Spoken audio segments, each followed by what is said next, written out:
Awam, giving all praise and glory unto Yahweh, Ba'ashim, Yahushai, Ba'ashim Kadash, and double honors unto the elder apostles, elder bishops, and brothers at Great Millstone. His salutations to the Holy elect. This is your brother Rai Bayamian, here to give another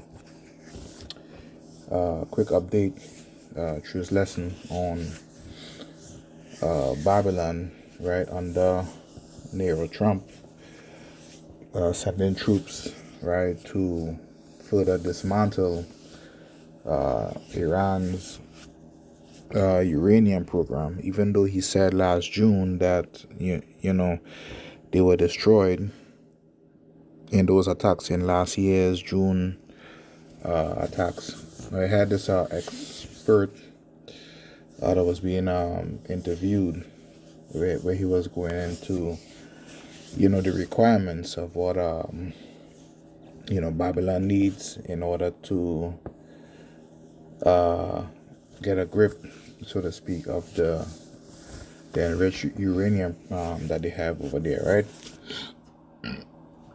So I'm going to read the articles not too long and share a few correlating scriptures and close it out, right? So Lord willing, it be edifying unto the elect. Title of this lesson, I may call it, Let the Weak Say I Am Strong, because consider to Babylon, Iran is considered a weaker power or nation, right? The article per the Mediaite, it says, expert tells 60 Minutes that thousands of U.S. troops would be needed to retrieve Iran's highly enriched uranium.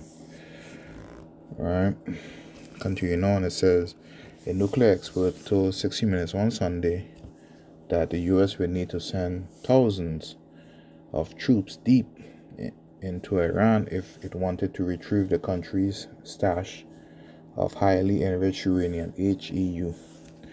And that is why Trump keep up in the amount of military soldiers over there. I believe it's 70,000 now, last time I checked, for a ground invasion. So,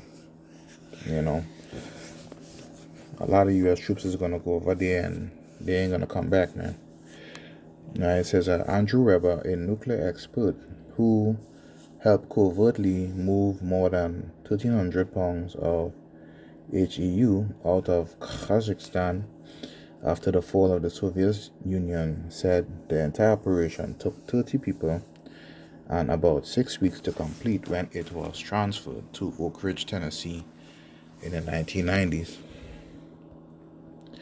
It says correspondent Cecilia Vega asks, would the same mission be possible today in Iran? In Iran, we couldn't send a team in to do this unilaterally without great risk, Weber said. You would need to set up in the middle of the country a secure perimeter, right? That is after a lot of fighting, and then people would die in that fighting, and then when they so-called secure the area, now you will have more Iran troops trying to regain that particular area. So more people would die, right? So he says again, it would probably take thousands of U.S. troops to secure the facility while our experts excavate the HEU that's located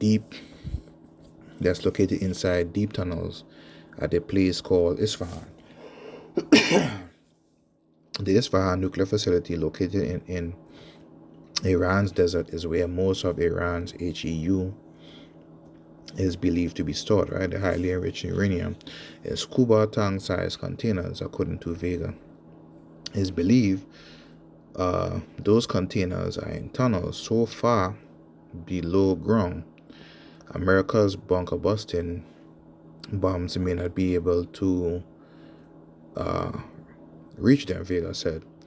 She asked former White House nuclear advisor Dr. Matthew Bunn, now with Harvard's Belfer Center, about President Donald Trump's repeated claims that Iran's nuclear program was completely obliterated after the strikes last June.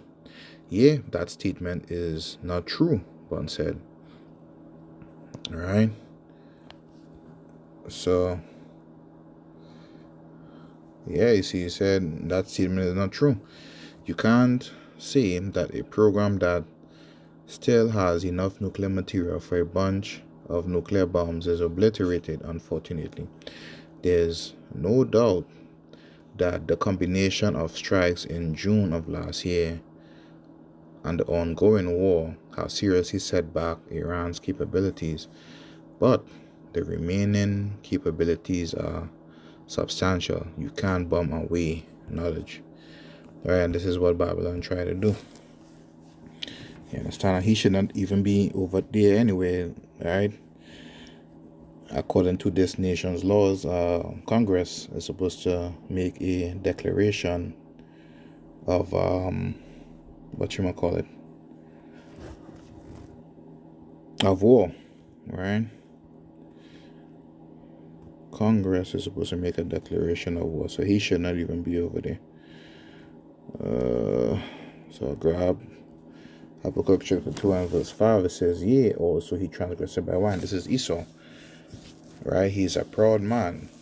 And Nero is leading the pack of proud men right now, right? Neither keep it at home, right? He's over there in Western Asia, who enlarged his desire as hell and as death, and cannot be satisfied, right? So you wonder, oh, he has Venezuela resources of oil, crude oil, right, to refine with their machine and their technology, and now he wants to control the region over there. But gather unto him all nations, and heap it unto him all people. So he has these nations that is kowtowing to him, bowing down to a lot of his needs, right? But there are a few countries that are saying, nah, we ain't with that, man. You know what I'm saying? And heap it unto him all people, and he did that firstly by enslaving all people, by killing the native Indians when he arrived here, and bringing the other tribes over here to work and build his empire, you know, as well. All right, so this is the proud man. The spirit that is in him is not upright. All right. Continuing on, it says, Vega then asks about the nearly 1,000 pounds of 60% enriched uranium believed to be buried at Isfahan. What can you do with that, she asked. So that is enough material. So he said, so that is enough material for, if you enrich it just a little bit more, for 10 to 11 nuclear bombs. That's a lot. That's a lot of bombs, Bond said. Right, and that brings us to pretty much the end of the article. Right, so with just a little bit more enrichment, they could build, or they could get 10 to 11 nuclear bombs out of it. And I'll end here in the book of Joel, chapter 3, verse 10. It says, beat your plowshares into swords and your pruning hooks into spears, right? So the plowshares and the pruning hooks are farming tools, right? For crops, right? So the transition from farming tools into swords and spears, those are instruments of fighting, right? Of military and of war. And this is what they are doing right now, right? So some nuclear material they use for energy, but with a little bit more, they could build 10 to 11 nuclear bombs with it, right? So it says here, let the weak say I am strong. So a nation be considered weak if it does not have the nuclear deterrent to keep Babylon away. You know what I mean? So they would be considered strong with the nuclear missiles, because they would think twice. Babylon would think twice to invade and attack nuclear power, especially if they have a hot spirit on them to use it. You know what I'm saying? So yeah.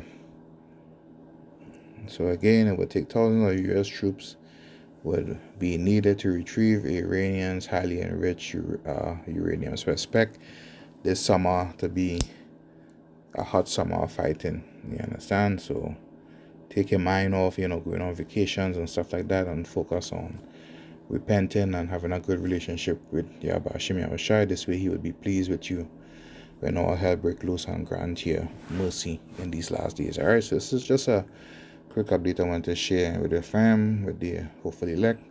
Until the next time, Shalom. This is your brother Rai Banyam. Shalom.